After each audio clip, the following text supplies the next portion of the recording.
बिस्मिल्लाहिर्रहमानिर्रहीम। अस्सलाम वालेकुम। सुबह की पहली अजान के साथ ही गांव के कच्चे घर में रहने वाला गरीब मजदूर करीम जाग गया। इसकी बीवी ज़ैनब ने खुश्क रोटी और चाय का कप इसके हाथ में रखा। करीम ने मुस्कुरा कर कहा, एक दिन ज़रूर आएगा जब हमारे बच्चों को ये दिन देखने नहीं पड़ेंगे।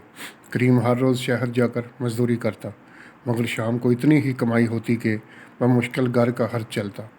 इसके दो बच्चे थे जो पढ़ना चाहते थे, लेकिन गुर्बत इनके रास्ते में खड़ी थी। एक दिन काम से वापसी पर करीम को सड़क किनारे एक भरा हुआ बटुआ मिला। इसमें बहुत सारे पैसे और कोई अहम कागजात थे।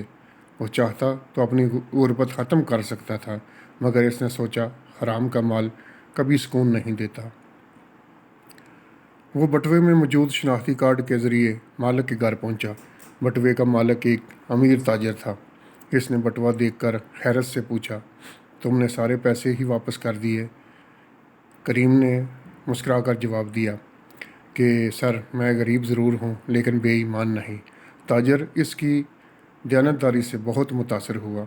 इसने इनाम में करीम को रकम देनी चाहिए, मगर करीम ने उसको सिर्फ इतना कहा, मुझे रकम नहीं चाहिए, मुझे मुस्तकिल रोज़गार चाहिए, खैरात नहीं। ताजर ने फ़ौरन इसे अपनी कंपनी में मुस्तकिल मुलाजमत दे दी। चंद ही महीनों में करीम की मेहनत और ईमानदारी की वजह से इसे सुपरवाइज़र बना दिया गया। अब इसकी तनख्वाह भी बढ़ गई।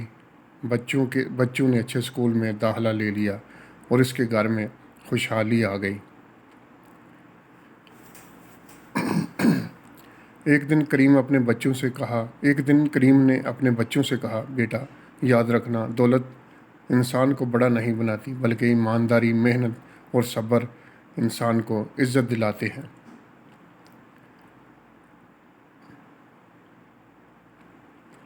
करीम की ज़िंदगी अब पहले से बेहतर हो चुकी थी, लेकिन इसने कभी अपने माजी को नहीं बुलाया। वो हर सुबह वक्त पर काम पर पहुंचता और अपने साथी मज़दूरों के साथ इज़्ज़त और मोहब्बत से पेश आता। कंपनी में कुछ लोग इसकी कामयाबी से हसद करने लगे। वो कहते थे, ये तो कल तक एक गरीब मज़दूर था, आज हमारा अफसर कैसे बन गया। एक दिन कंपनी के गोदाम से कीमती सामान गायब हो गया। चंद हसद करने वाले मुलाजमीन ने इल्ज़ाम करीम पर लगा दिया। मालिक भी परेशान हो गया क्योंकि नुकसान बहुत बड़ा था। करीम ने सुकून से कहा, सर, मैं बेकसूर हूँ, अगर आप चाहें तो पूरी तहकीकात करवा लें। मालिक ने पुलिस और कंपनी की सिक्योरिटी से तहकीकात करवाई। कई दिन तक हर शख्स से पूछगिछ होती रही। आखिरकार CCTV कैमरों की रिकॉर्डिंग देखी गई तो हकीकत सामने आ गई। असल चोर वही मुलाजम था जिसने करीम पर इल्ज़ाम लगाया था।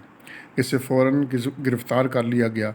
मालिक ने सबके सामने करीम से माफ़ी मांगी और कहा, करीम, तुमने एक बार फिर साबित कर दिया कि सच्चा इंसान मुश्किल वक्त में भी सच का साथ नहीं छोड़ता। इस दिन कंपनी के तमाम मुलाजमीन ने करीम की इज़्ज़त में तालियां बजाईं। जिन लोगों ने इस पर इल्ज़ाम लगाया था वो भी अब शर्मिंदा हो गए। करीम ने मुस्कुरा कर कहा, दूसरों को माफ़ कर देना भी एक बहुत बड़ी नेकी है। अगर हम नफ़रत का जवाब नफ़रत से देंगे तो दुनिया में मोहब्बत ही शायद ख़त्म हो जाएगी।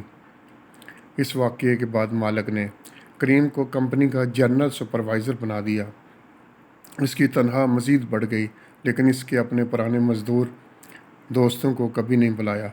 वो अक्सर गरीब मज़दूरों की मदद करता, इनके बच्चों की तालीम के लिए किताबें ख़रीदता और ज़रूरतमंदों की खामोशी से इमदाद करता। करीम को मालूम नहीं था कि ज़िंदगी इसके लिए अभी एक और बड़ी आजमाइश लेकर आ रही है, जो इसके सब्र, ईमान और हिम्मत को पहले से भी ज़्यादा आजमाने वाली थी।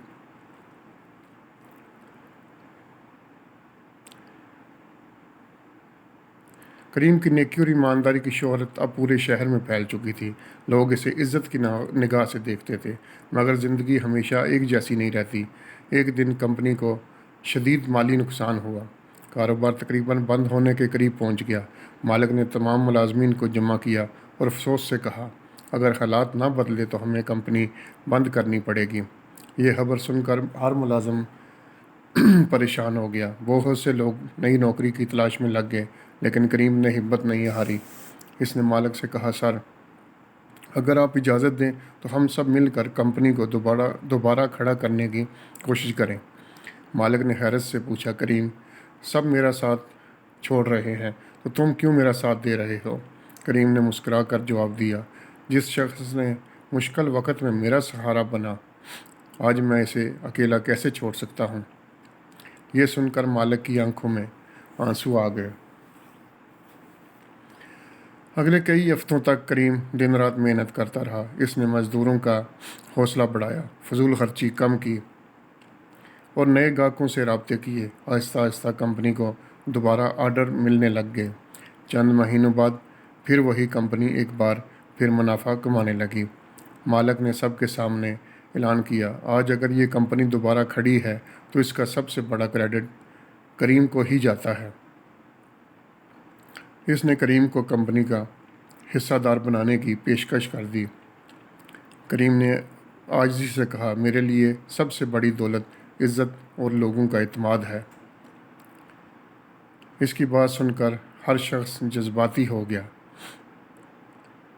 لیکن اسی رات جب کریم گھر واپس جا رہا تھا، اسے ایک ایسی خبر ملی جس نے اس کی خوشیوں کو لمحوں میں غم میں بدل دیا۔ اس کے چھوٹے بیٹے کی اچانک طبیعت بہت خراب ہو گئی تھی اور ڈاکٹر نے فوراً بڑے علاج کی ضرورت بتائی۔ کریم کے سامنے ایک نئی آزمائش کھڑی تھی۔